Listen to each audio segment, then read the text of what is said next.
അല്ലാഹുവിന്റെ പ്രവാചകൻ സല്ലല്ലാഹു അലൈഹി വസല്ലമ തങ്ങൾ അവിടുന്ന് പറയുകയാണ്, ഈ പറയുന്ന 7 അടയാളങ്ങൾ ഓരോ ഭർത്താവും അവിടുന്ന് ചിന്തിച്ചു നോക്ക്.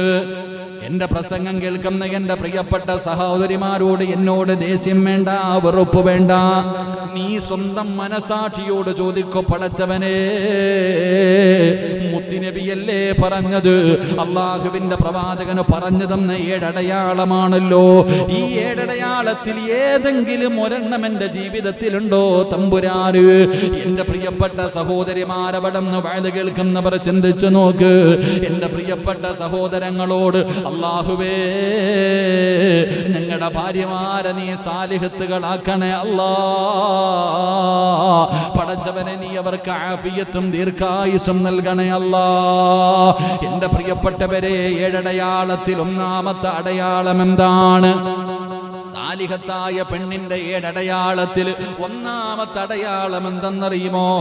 മഹാനായ പ്രവാചകൻ സല്ലല്ലാഹു അലൈഹി വസല്ലമ തങ്ങൾ പറയുകയാണ്, ഇദാ നളറ ഇലൈഹാ സർറതുഹു.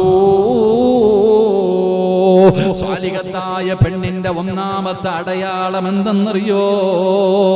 അള്ളാന്റെ റസൂല് പറയുന്നു, എന്റെ പ്രിയപ്പെട്ട സഹോദരാ, ആ അള്ളാഹുവിന്റെ പ്രവാചകൻ അവിടെന്ന് പറയുന്ന ഒന്നാമത്തെ അടയാളം എന്തെന്നറിയുമോ? ആ പെണ്ണിന്റെ മുഖമൊന്ന് കണ്ടു കഴിഞ്ഞാൽ, മഹാനായ പ്രവാചകൻ സല്ലല്ലാഹു അലൈഹി വസല്ലമ തങ്ങൾ പറയുകയാണ്, സാലിഹത്തായ പെണ്ണിന്റെ ഒന്നാമത്തെ അടയാളം എന്തെന്നറിയുമോ? അവളുടെ മുഖം കണ്ടു കഴിഞ്ഞാൽ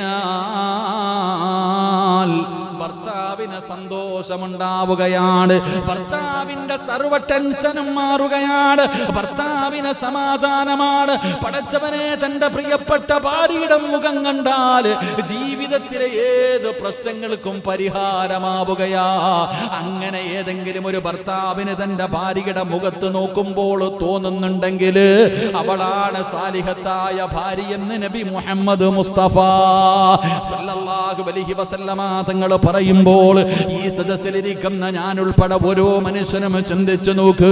നിന്റെ ജീവിതത്തിൽ പ്രയാസങ്ങളും ദുരിതങ്ങളും ദുഃഖങ്ങളും ടെൻഷനുകളും കടന്നു വരുമ്പോ നിന്റെ ഭാര്യയുടെ മുഖം കണ്ടാ നിനക്ക് സമാധാനം കിട്ടുമോ? നിനക്ക് സന്തോഷമുണ്ടാകുമോ? എന്റെ പ്രിയപ്പെട്ടവരെ, നമ്മളിൽ പലരും ഇവിടെ ഇരുന്നു കൊണ്ട് കണക്ക് കൂട്ടിയാൽ ആ വിഷയത്തിൽ നമ്മൾ പരാജയപ്പെട്ടു പോയവരാണ്.